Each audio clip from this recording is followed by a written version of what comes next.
कोयावंशीय आदिवासी समाजाची धार्मिक, सामाजिक, सांस्कृतिक, आर्थिक, शैक्षणिक स्थिती अतिशय चिंताजनक आहे। आदिवासी समाज निराश होऊन दुसऱ्यांच्या दबावाखाली दबल्या जात आहे। आदिवासी समाजाच्या पारंपरिक चालरीती व रीतिरिवाज यांचे रक्षण करण्यासाठी तसेच समाजात नवक्रांती निर्माण करण्यासाठी वीरांगना राणी दुर्गावती जयंती राजा रावण मेघनाथ महोत्सवाचे आयोजन केले आहे।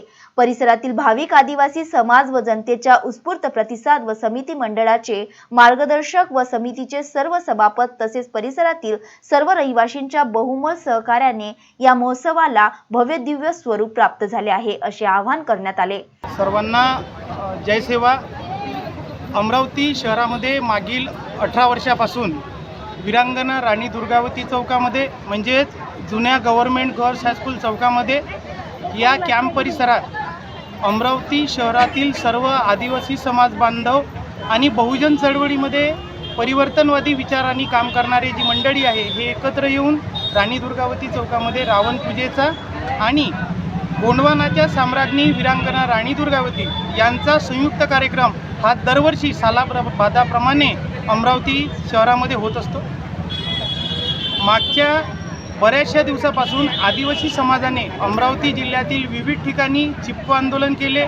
जळत्या रावणाला चिपकवण्याचे म्हणजे त्यांना चिपकून आंदोलन आदिवासी महिलांनी केले आणि त्याची दखल महाराष्ट्र शासनाच्या गृह विभागाने घेऊन बऱ्याचशा तालुक्याच्या ठिकाणी होणारे रावण दहन, अमरावती शहरामध्ये काही ठिकाणी होणारे रावण दहन बंद झालेले आहे। आम्ही राज्य शासनाचे या निमित्तानं त्यांचे आभार मानतो।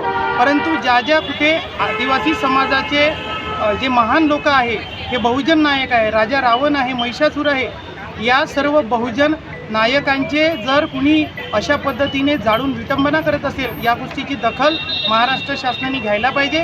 कारण ज्या महानायकांना बहुजन समाज आदिवासी समाज पुजतो त्यांची दुसरे कोणी विटंबना करणे हे या परिवर्तनवादी म्हणजे महाराष्ट्रामध्ये या महान लोकांच्या महाराष्ट्रामध्ये हे योग्य नाही।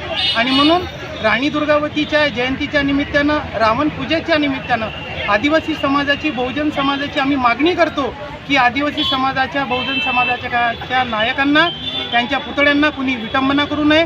त्याचप्रमाणे मोठ्या प्रमाणात आदिवासी संस्कृतीचा ऱ्हास या महाराष्ट्रामध्ये आणि देशामध्ये विविध ठिकाणी होत आहे। मणिपूरसारख्या घटना होत आहे। आपल्या गडचिरोली जिल्ह्यामध्ये आदिवासी भागामध्ये उत्खनन होत आहे।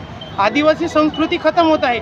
जिथे कुठे निसर्ग कसा जपला पाहिजे या अशिक्षित आदिवासींनी जगाला दाखवलं, त्याच आदिवासीची संस्कृती म्हणजे खतम करण्याचे षडयंत्र आणि महापाप काही लोक करत आहे आणि जे लोक करत आहे त्या लोकांना शासनाने शासन करावं अशी आमची विनंती। अर्चना रक्षे, विदर्भ न्यूज, अमरावती।